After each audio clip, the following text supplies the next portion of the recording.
नमस्कार। कांग्रेस से नाता तो टूटा, परंतु 50 साल का 3 पीढ़ियों का जो संबंध था उसकी टीस आज भी है। और आज जहां गुस्सा है पार्टी के लिए, वहां दर्द भी है। और उदयपुर में जो कुछ हो रहा है उसको देख के पार्टी पे तरस भी आ रहा है। आज यहां पे मैं कुछ बातें कांग्रेस के शीर्ष नेतृत्व से साझी करने के लिए आया हूं, अपने दिल की बात कहने के लिए आया हूं। और जो मेरे दिल की बात है, मैं समझता हूं यही बात बहुत से लाखों करोड़ों कांग्रेस के कार्यकर्ताओं की दिल की बात है, जो शायद उस चिंतन शिविर में रखी ना जा सके, क्योंकि जमावड़ा वहां बड़े शीर्ष नेताओं का है। पर कितने शीर्ष नेता सिर्फ चीयर लीडर का रूप धारण करके रह जाएंगे, या कितने लोग उनमें से सच के ऊपर पहरा देंगे, कड़वी और सच्ची बात कह पाएंगे, ये तो आज और कल का दिन ही बता पाएगा। परंतु 50 साल जिस पार्टी में खून पसीना बहाया, जिसके साथ अच्छे बुरे समय में साथ रहे, उसके प्रति मेरा भी जाते जाते एक दायित्व बनता है। I would call it my parting gift to Congress party. मैं कुछ बातें साझी करना चाहता हूं, क्योंकि कल मैंने कांग्रेस के हमारे माननीय अध्यक्ष सोनिया जी का भाषण सुना। बड़ा भावुक भाषण था, और उन्होंने खास तौर पे जो बात कही कि exceptional situations need exceptional solutions. परंतु कल का जो प्रोग्राम मैंने देखा उस चिंतन शिविर का, वो मात्र एक औपचारिकता, एक फॉर्मेलिटी फुलफिल करने से ज्यादा कुछ भी नहीं था। आज समय जब है पार्टी को बचाने का, आज पार्टी का अस्तित्व जो है, party is facing existential crisis, और उस समय हम इस तरह से बिहेव कर रहे हैं जैसे राष्ट्र का दायित्व आज कांग्रेस पार्टी के कंधों पे है। कमेटियां बनाई गई हैं, 6 किस्म की कमेटियां हैं, जो कि फॉरेन पॉलिसी भारत की डिस्कस कर रही है, कोई इकोनॉमिक पॉलिसीज, आर्थिक पॉलिसीज के ऊपर डिस्कशन चल रही है, एग्रीकल्चर पॉलिसी के ऊपर डिस्कशन कर रही है। मेरा मानना है कि बिल्कुल कांग्रेस आज एक मेन अपोजिशन पार्टी है, और हमारा ये फर्ज भी बनता है कि हम इन विषयों के ऊपर हमारी एक राय हो।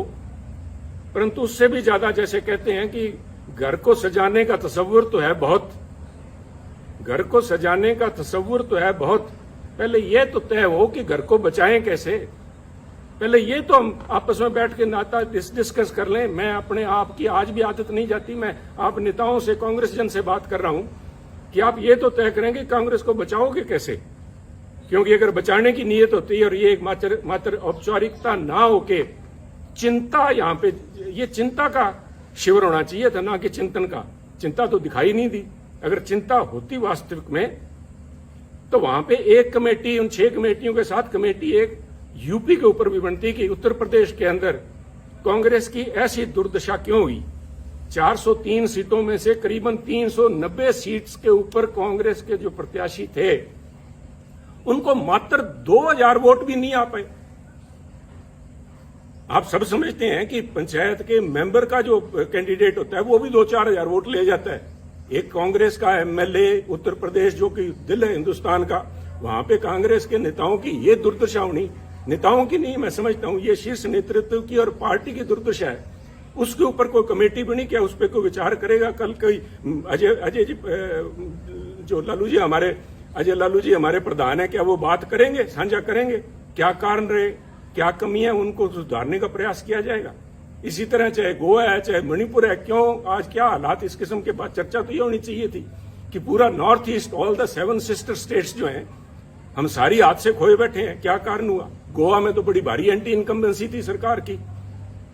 चर्चा ये भी थी कि सरकार बनने के चांसेस है, परंतु हम कहीं भी नहीं ठहर पाए। और उत्तराखंड की बात कीजिए, और उत्तराखंड की तो मैं स्पेशली बात करना चाहूंगा कि 2 सूबे प्रांत ऐसे थे जिनकी बातचीत हो रही थी कि उत्तराखंड और पंजाब के अंदर कांग्रेस बहुत ही अच्छा प्रदर्शन करेगी और दोनों में सरकार कांग्रेस की बनेगी। फिर क्या हुआ?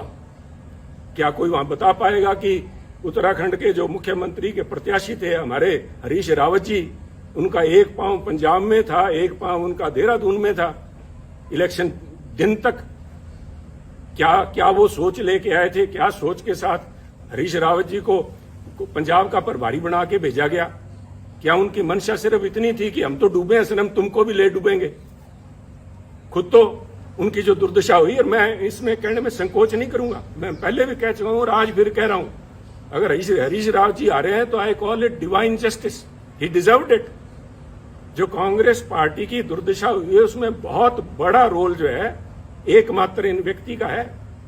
सारा दायित्व तो इनके कंधों पे मैं नहीं डालूंगा, हमारी भी कमियां रही वहां पे, पर इनका बहुत बड़ा रोल था। ये एक कड़ी थे यहां से लोगों ऊपर बात करने के लिए। और उससे भी ज्यादा जरूरी, जब उत्तराखंड की बात करते हैं तो पंजाब की बात कैसे ना करेंगे। मैं पंजाब की बात के ऊपर कुछ समय लूंगा। मैं आपसे धैर्य की अपेक्षा करता हूं कि कृपया थोड़ा धैर्य रखें, क्योंकि पंजाब का मुद्दा सिर्फ वहां पे सरकार बनने ना बनने तक सीमित नहीं है। बहुत ही एक आधारभूत मुद्दा है जो पंजाब से जुड़ा हुआ है। पंजाब में जो घटनाएं वापरी हैं और जिस वजह से वहां पे पार्टी की जो दुर्गत हुई है पंजाब में, उसकी समस्याएं जो हैं उनके दूरगामी और आधारभूत उसका प्रभाव पड़ेगा। एक बात मैं मानता हूं कि देश जो है, भारतवर्ष जो है,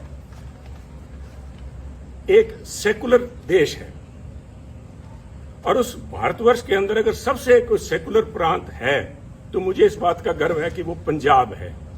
और पंजाब ने बार बार ये दर्शाया है, यहां तक कि 25,000 पंजाबियों ने कुर्बानी दे के भी, आतंकवाद के उन काले दिनों में 25,000 पंजाबियों की कुर्बानियां हुई, परंतु वहां आपसी भाईचारे और सेकुलरिज्म के ऊपर आंच भी नहीं आई। परंतु आज एक छोटी सोच का व्यक्ति, छोटी सोच का सो कॉल्ड लीडर, छोटी सोच का एक छोटा नेता जो बड़े पदों पे आसीन है, उसकी जुबान ने वो करने का प्रयास किया जो आतंकवाद के काले दिनों के अंदर AK-47 की गोलियां भी नहीं कर पाई। ये तो पंजाबियों को मैं दाद देता हूं कि उन्होंने फिर से मौका संभाला। और आप देखिए, जीता जागता सबूत देखिए। अगर किसी को इस बात के परिणाम की, इसको प्रूफ की जरूरत है तो वो देखिए कि इस इलेक्शंस के अंदर जिसके नतीजे 10 मार्च को भी आए हैं, अगर धर्म की बात करें, सिखों ने, जो सिखों की पंथक पार्टी अकाली दल, उसको वोट नहीं डाला। हिंदुओं ने बीजेपी को वोट नहीं डाला, और SC भाईचारे ने, हमारे दलित भाइयों ने कांग्रेस को वोट नहीं डाला। पंजाबियों ने एक सिख के तौर पे, एक हिंदू के तौर पे, एक दलित के तौर पे, क्रिश्चियन या मुस्लिम के तौर पे नहीं, उन्होंने पंजाबी के तौर पे वोट डाला। और इस सारे आडंबर को ढा के उन्होंने एक आस और उम्मीद को वोट डाला, एक रंगले पंजाब की आस, एक बेहतर फ्यूचर, बेहतर भविष्य की आस में उन्होंने वोट डाला। वो आस कितने हद तक पूरी होती है तो समय बताएगा, परंतु पंजाबियों को ये दाद देनी होगी कि उन्होंने ये काली नजर जो हमारे कांग्रेसी नेता जो लगा रहे थे, जो हिंदू, सिख या दूसरे भाईचारों के अंदर जहर का बीज जिन्होंने बोया, मैं तो आज इस माध्यम से खासतौर पे कांग्रेस अध्यक्षा सोनिया जी से निवेदन करूंगा, मेरी हाथ जोड़ के करबद्ध प्रार्थना है, सोनिया जी, राजनीति सारे देश में कर लीजिएगा, परंतु पंजाब को बख्शिए। पंजाब ने बहुत काले दिन देखे हैं। पंजाब में अगर पंजाब को परसेंटेज के प्रिज्म से नहीं देख सकते आप, पंजाब को 33% अमुक कौम है, 40% अमुक कौम है, बाकी बचते नॉन सिख हैं या किस खाते में डाल रहे हैं, कृपया करके बख्शिए पंजाब को। पंजाब एक है। ये जो बात जिन लोगों ने, आपके जो नेता, आपकी सलाहकार है, मैं नाम भी लूंगा क्योंकि आज वो उन्हीं के चलते सारा बखेड़ा खड़ा हुआ है कि आज मेरे को इस चैनल पे के माध्यम से आपसे बात करने की जरूरत पड़ रही है। अंबिका सोनी जी के एक जबान ने, मैं समझता हूं, ना सिर्फ कांग्रेस को, तो कांग्रेस का तो बंटा उन्होंने बेड़ा डुबाया, परंतु उन्होंने पंजाब के माथे पे कलंक लगाया, सिखों के माथे पे कलंक लगाया, सिक्खी के माथे पे कलंक लगाया। उन्होंने हिंदुओं को बदनाम किया, हिंदुओं को निरादर किया। क्या ऐसे नेता का कांग्रेस में बने रहने का कोई हक है, कोई औचित्य है? अगर औचित्य है तो मैं आपसे निवेदन करूंगा कि आज के समागम के अंदर, जब उदयपुर में वो बैठी हैं और आपके साथ मंच पे बराबर बैठी हैं, तो उनसे निवेदन करें कि उठ के वो बताएं कि Punjab, what is Sikhism, Sikhism है क्या जिसको उन्होंने इतना बड़ा दोष लगा दिया। This is nothing. उनका ये बयान कि पंजाब के अंदर अगर हिंदू मुख्यमंत्री बनता है तो पंजाब में आग लग जाएगी, इसका मायना ये हुआ कि जो सारे सिख हैं, सारे पंजाबी भाईचारा है, वो हिंदुओं के खिलाफ डांगे लेके घूम रहा है।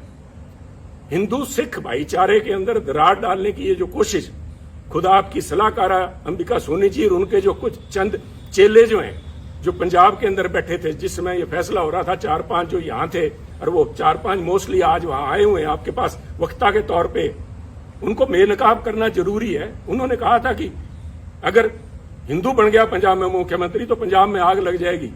Is this some pre planned way of vilification of Sikhs? Are you trying to vilify a whole community? कि वो इतने इनटॉलरेंट है, उनके अंदर ये सहनशीलता ही नहीं है कि किसी और को बनता देख सकें।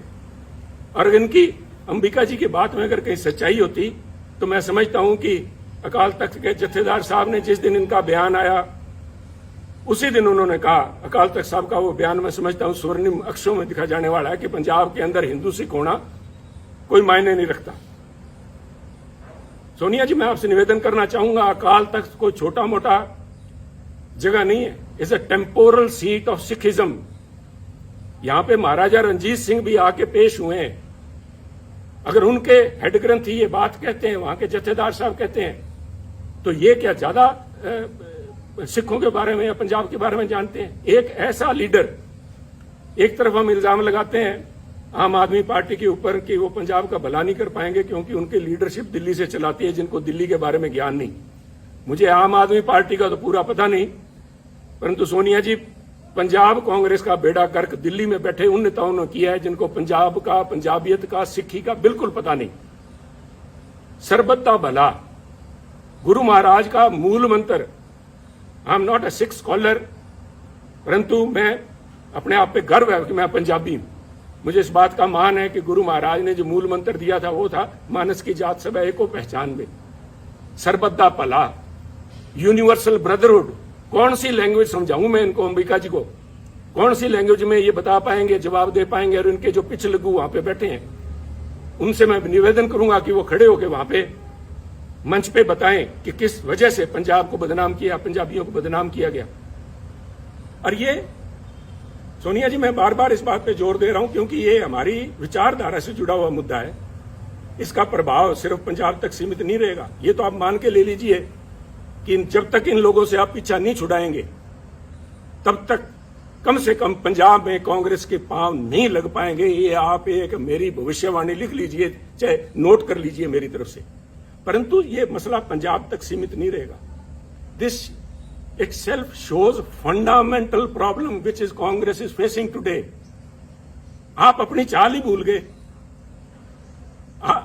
आप अपने आप को, आप पे इल्जाम लगते हैं कांग्रेस पार्टी के ऊपर सूडो सेकुलरिज्म के, कभी सॉफ्ट हिंदुत्व के, और कभी इस किस्म के बयान आ जाते हैं जिनको कुछ लोग कहेंगे मेजोरिटेरियन एक्सट्रीम लिए बैठे हैं आप। इन बातों का आपके ऊपर जो प्रभाव पड़ेगा वो मैं समझता हूं। आप इन सारे जो इल्जाम लगते हैं आप इनको तस्दीक कर रहे हैं। ये लोग आपके पास मंच पे बैठे हैं, यू आर विटिंगली और अनविटिंगली एंडोर्सिंग देयर व्यू। ये कौन, मेरा गुनाह क्या था? जब ये अंबिका जी का बयान आया, इनके चेलों का बयान आया कि पंजाब में अगर हिंदू मुख्यमंत्री बनता है आग लग जाएगी, तो मैंने कहा ये सोच कांग्रेस की सोच नहीं है।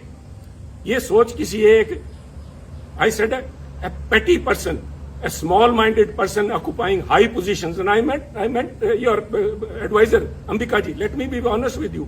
मेरे को फांसी लगानी है, लगाइए आप। मैं आज यहाँ सफाइयां देने के लिए नहीं आया आपके पास में। मैं तो आपको एक राय देने के लिए आया हूँ, जो पंजाब की भावना आपके सामने रखना चाहता हूँ। अगर इन लोगों को आज आप भी अपने साथ बिठाए बैठे हैं पंजाब में, आप भूल जाइए पंजाब के बारे में। इनको ना सिर्फ सिख, ना सिर्फ हिंदू, बल्कि पंजाब का एक एक बच्चा इनको कोसेगा और इनको ये परिणाम भुगतने पड़ेंगे, अंबिका जी को और इनके इन चेलों को, जिन्होंने यहाँ पे पंजाब कांग्रेस भवन में या होटल के कमरों में जाके अजय माकन जी को या हरीश रावत और उनको हरीश बाइतू को जाके जो कहा था, इसका देना आपको देना पड़ेगा। परंतु आज अगर आप भी नहीं समझते, पंजाब के लोगों ने आपको जो कुछ दिखाया है उसके बाद भी अगर नहीं समझे, और आप आज भी, जैसे मैं समझता हूं it was a poor attempt to portray Congress as BSP in Punjab. आपने निर्णय, राहुल जी ने लिया, बड़ा अच्छा निर्णय था, सबसे पहले स्वागत मैंने किया था, that he has broken a glass ceiling. पर जिस तरीके से उसको प्रस्तुत किया गया, तो लोगों ने कहा कि अगर हमने जात पात और जाति के आधार पर वोट डालना है तो हम नकली बीएसपी को वोट क्यों डालें, असली बीएसपी को क्यों नहीं डाल लेते। और वही मसला आपके साथ, चाहे आप जब सॉफ्ट हिंदुत्व की बात करते हैं, लोग कहेंगे अगर वोट ही धर्म के नाम पे डालना है तो फिर बीजेपी को क्यों ना डाले। ये नकली बीजेपी को क्यों डालें? साहब अपने वजूद पे रहिए। Don't this drift of your intellectual, you are losing the moorings, intellectual moorings. यही तो आपके पास सारा कुछ था। इसी विचारधारा के साथ तो लोग हमारे जैसे जुड़े थे। और आप में और दूसरों में फर्क क्या है, इसका कौन जवाब देगा? ये जवाब तो आपको ढूंढने पड़ेंगे। इसके लिए किसी सलाहकार की जरूरत नहीं पड़ेगी। इसके साथ ही पंजाब की जब मैं बात करूंगा, मैं नहीं चाहता था कि मैं अपनी बात करूं। मैं यहां सफाई, फिर से कह रहा हूं, मैं सफाई देने के लिए यहां नहीं आया। मैं अपने एक एक शब्द के ऊपर आज कायम हूं। मैंने जब आपको कहा था कि ये जो दिल्ली के अंदर आपके पास लोग बैठे हैं, आपको आंखें दिखा के और बाहर जाके कहते हैं समझौता हमसे करने का प्रयास करिए कांग्रेस अध्यक्षा, उन्होंने ना सिर्फ आपकी पद की गरिमा को ठेस लगाई बल्कि कांग्रेस की सोच को भी ठेस लगाई। मैं आज भी उस बात पे पहरा देता हूं। परंतु मैं इसलिए कह रहा हूं कि मुद्दा मुझे नोटिस दिया गया, सो कॉल्ड नोटिस, वो तो हमको कहें काफिर, ये अल्लाह की मर्जी है। कमाल होगी साहब। मैं तो आपसे ये पूछना चाहता हूं, सोनिया जी शायद आपको मालूम नहीं था, मैं देखिए इतनी बड़ी संस्था है, आपके पास कितने पूर्व या एक्टिंग कांग्रेस प्रधान सूबों के रहे होंगे, शायद आपको नहीं पता था कि सुनील के पास कोई भी पद नहीं है। जब आपने सुनील के खिलाफ एक फरमान जारी किया कि सुनील को पार्टी के सभी पदों से निलंबित किया जाता है, मेरे पास पद था कौन सा साहब?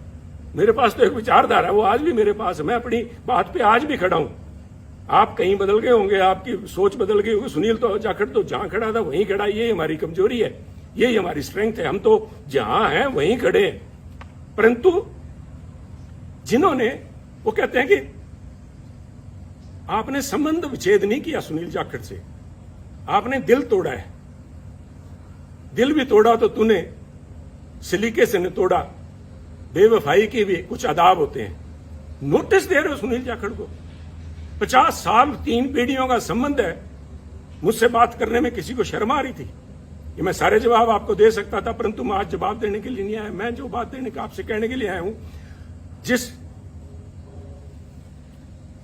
क्या कहूं मैं, मजाक कहूं या इसके ऊपर तरस आता है मुझसे आपने मुझे नोटिस दिलाया, एक ऐसे व्यक्ति से नोटिस दिलाया, और इस बात के लिए नोटिस दिलाया कि मैंने आपकी सलाहकारा के खिलाफ अपशब्द बोले हैं। चलो मैंने तो आपकी सलाहकार अंबिका जी के खिलाफ जो कुछ बोला ना बोला, पर नोटिस इससे दिलाया आपने। तारिक अनवर जी एक बड़े सुलझे हुए परिपक्व नेता हैं। उनका तो आपको ध्यान होगा कि वो 1999 में, आज से करीबन 20 साल से ज्यादा पहले, कांग्रेस छोड़ के चले गए थे। आपको ये भी पता होगा कि वो क्यों छोड़ के गए थे। वो ये कह के छोड़ के गए थे कि सोनिया गांधी एक विदेशी महिला है, और विदेशी महिला अगर इंडियन नेशनल कांग्रेस की अध्यक्षा बनती हैं तो मैं उसे कदापि सहन नहीं कर सकता। और यही तारिक अनवर साहब, संगवा साहब और पवार साहब के जाके इन्होंने सरकार अपनी पार्टी बनाई थी। आप भूल गए क्या? कोई आपको बताने वाली, ये सलाहकार आपकी बताने वाली थी नहीं क्या? और ये क्या बताएंगी साहब? वो कहते नहीं, यहां तो हर शाख पे उल्लू बैठा है। इन श्रीमती जी की, अंबिका सोनी जी की बताऊं मैं आपको।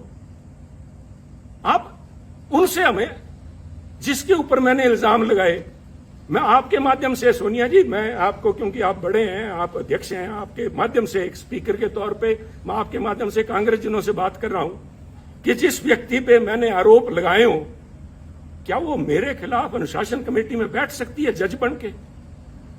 कहते वही कातिल, वही शाहिद और वही मुंसिफ ठहरे।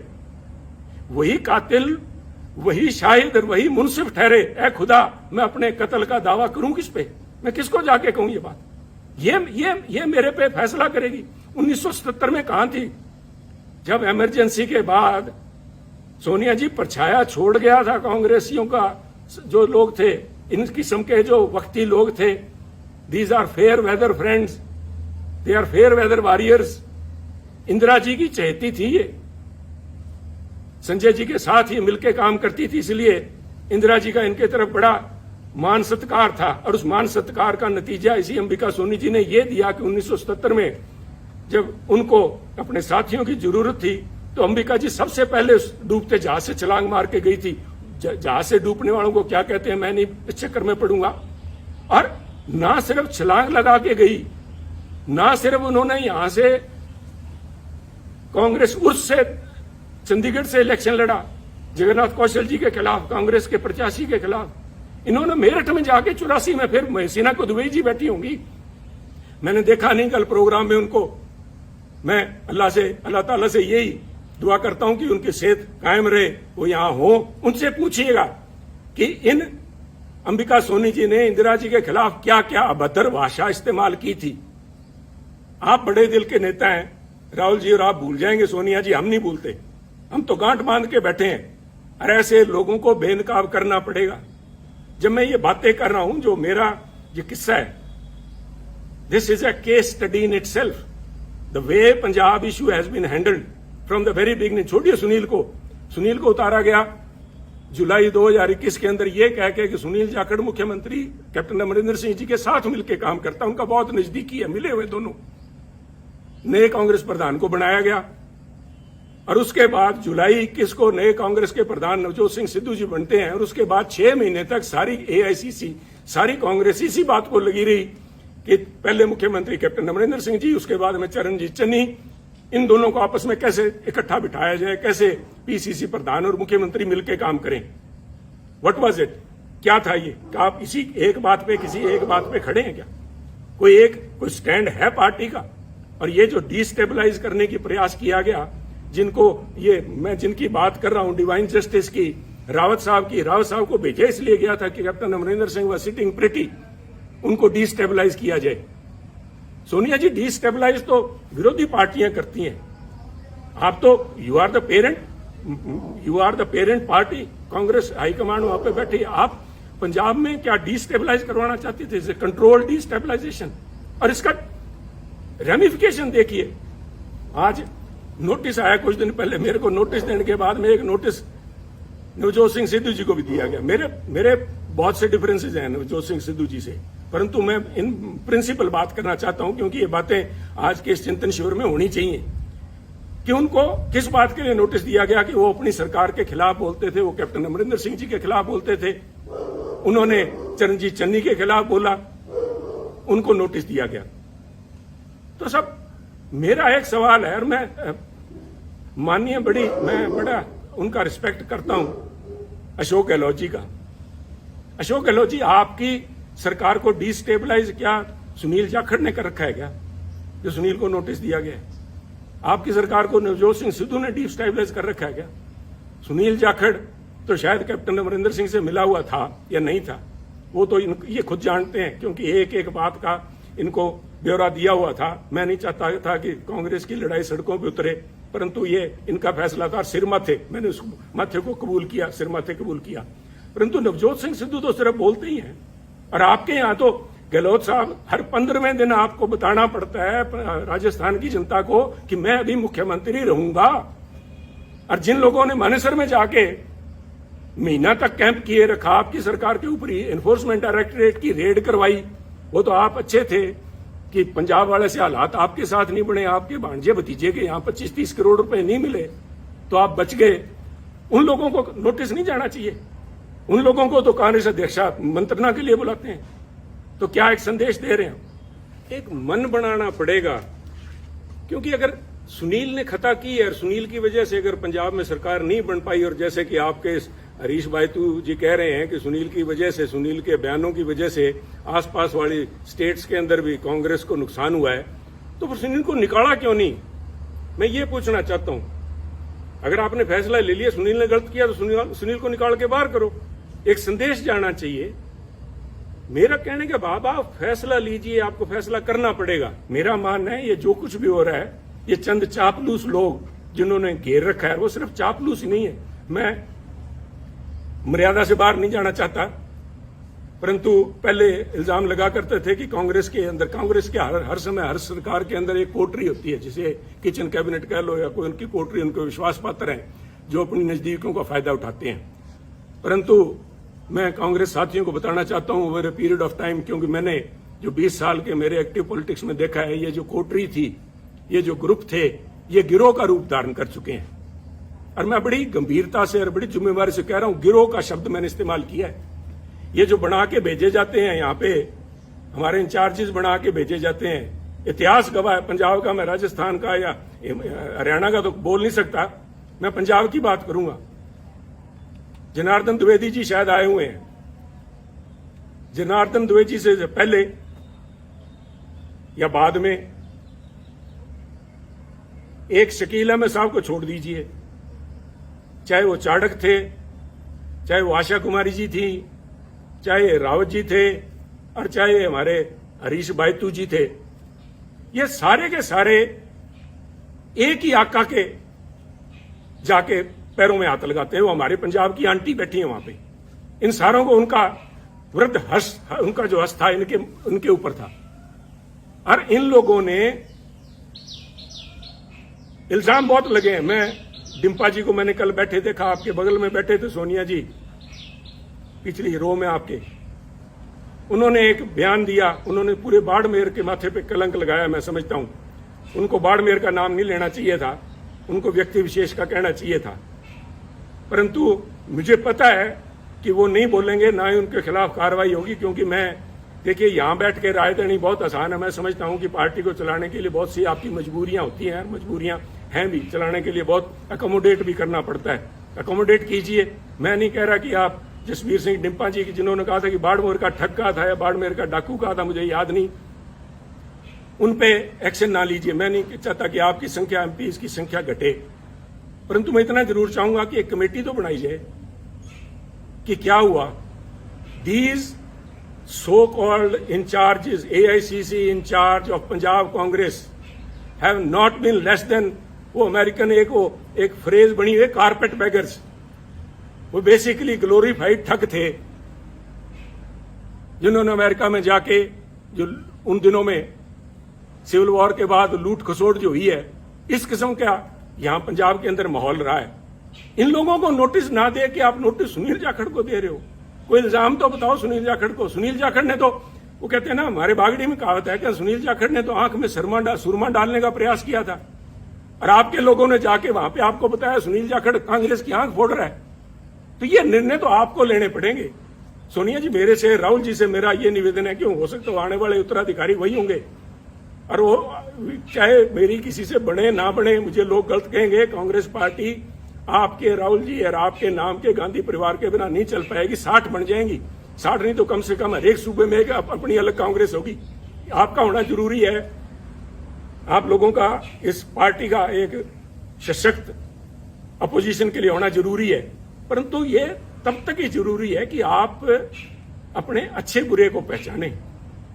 ये प्रशांत किशोर जी नहीं बता पाएंगे आपको, कोई आप वो सुनील कानूनगोलो है उसको वो नहीं बता पाएगा।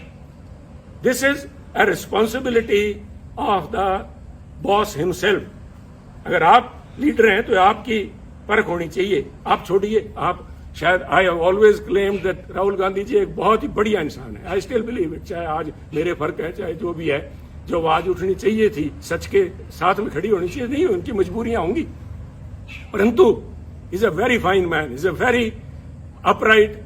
और मैं अगर कांग्रेस के अंदर इतने साल निभ गया तो उसका बहुत बड़ा कारण राहुल गांधी जी, मैं आज भी मानता हूं। अगर वो और कोई छोटे दिल का व्यक्ति वहां बैठा था, उससे पहले ये तोड़ बिछड़ा, उससे पहले भी हो लेना था। परंतु राहुल जी, आपको भी आजकल एयरक्राफ्ट के अंदर ये सुखोई और वहां पे लड़ाई चल रही है, उनके अंदर एवरी एयरक्राफ्ट, इवन टैंक्स के अंदर भी एक होता है IFF, called identification of friend और फो। दुश्मन और दोस्त की पहचान कराने के लिए उसके अंदर इंस्ट्रूमेंट लगा होता है जो फ्रीक्वेंसी आपस में एक्सचेंज करके पता करता है कि मैं जिस पे मिसाइल दाग रहा हूं वो कोई मेरा दोस्त तो नहीं है। आपने इन पिछलगुओं के कहने से मेरे पे नोटिस की मिसाइल दाग दी।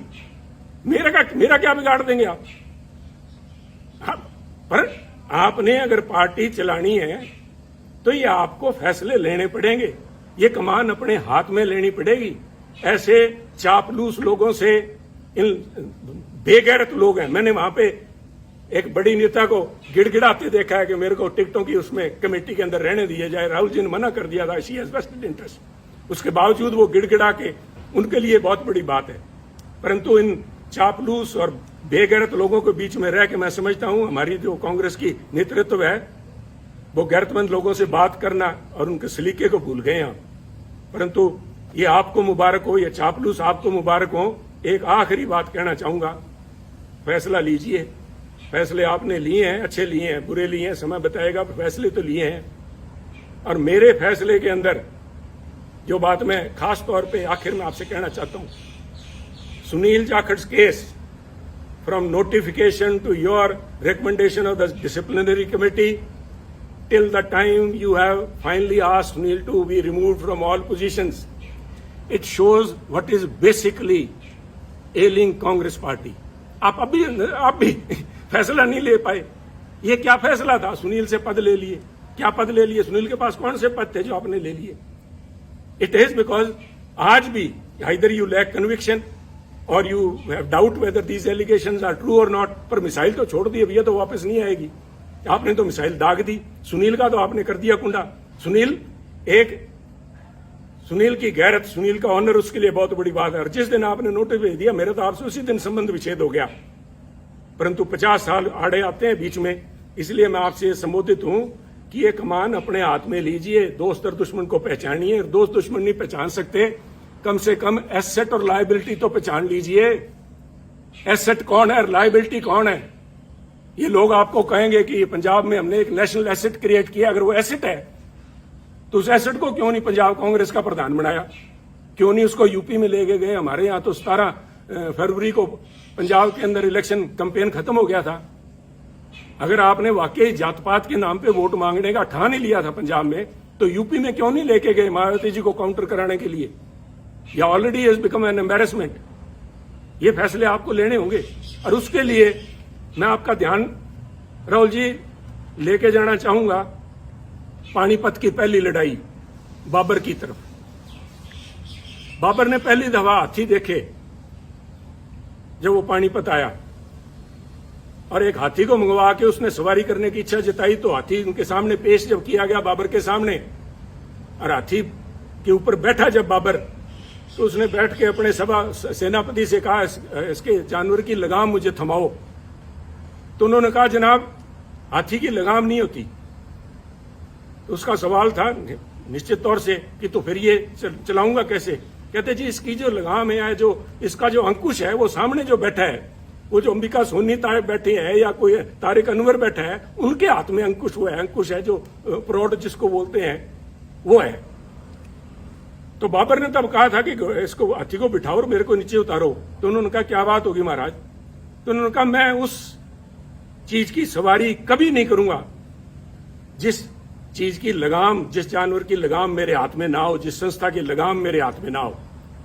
तो मेरी आपसे बेनती यही है, with all due respect and for all the respect and all the time we have spent together and with the party, 50 साल की, आगे बढ़िए, कमान सामिए और इन पिछले लोगों को ऊपर छोड़ के कांग्रेस पार्टी को अगर जिंदा रखना है तो ये लगाम अपने हाथ में लीजिए। वरना इस किस्म के जो चिंतन शिविर हैं, इसी प्रशांत किशोर ने आपको कहा था, यूपी में आपको लेके गए थे, कैंपेन का नाम था खाट पे चर्चा। आज कांग्रेस पार्टी खटिया पे नजर आ रही है। अगर आज समय रहते नहीं संभले, वक्त की फिक्र करना दा क़यामत आने वाली है, तेरा जिक्र भी ना होगा दास्तानों में। तो इसलिए शुभकामनाओं के साथ, चाहे आज मैं समझता हूं कि this is my parting gift, my last words spoken to the Congressman, but मैं इस विश्वास के साथ कह रहा हूं कि कोई ना कोई, मैंने आज भड़ास निकालने के लिए नहीं, आप में कमियां निकालने के लिए नहीं, उन बातों को उजागर किया है जिनके ऊपर चिंतन भी नहीं, चिंता करने का विषय है। आज आपका भी इम्तिहान है। और वो जो 450 सो कॉल्ड सीनियर लीडरशिप बैठी है, आज मैं देखना चाहूंगा कि कितने लोग खड़े होकर सच्चाई पे पहरा देते हैं, कितने लोग खड़े होकर कहेंगे कि वो 5-4 जो पंजाब वाले आए हुए हैं जिन्होंने आग लगाने की बात की थी, उनको बाहर निकाला जाए हॉल से। उनको तो आपने स्पीकर बना रखा है, वो तो आज यहाँ पे आपके वर्कर्स को एड्रेस करेंगे। और जिनकी वो मुखिया हैं, उनको मंच पे मठासीन है। तो आप देखिए, या आप जाने। मैं एक दफा फिर से, मैंने पहले भी जिस दिन नोटिस आया था उस दिन कहा था good luck to Congress party, and today I again say good luck and goodbye Congress. Jai Hind.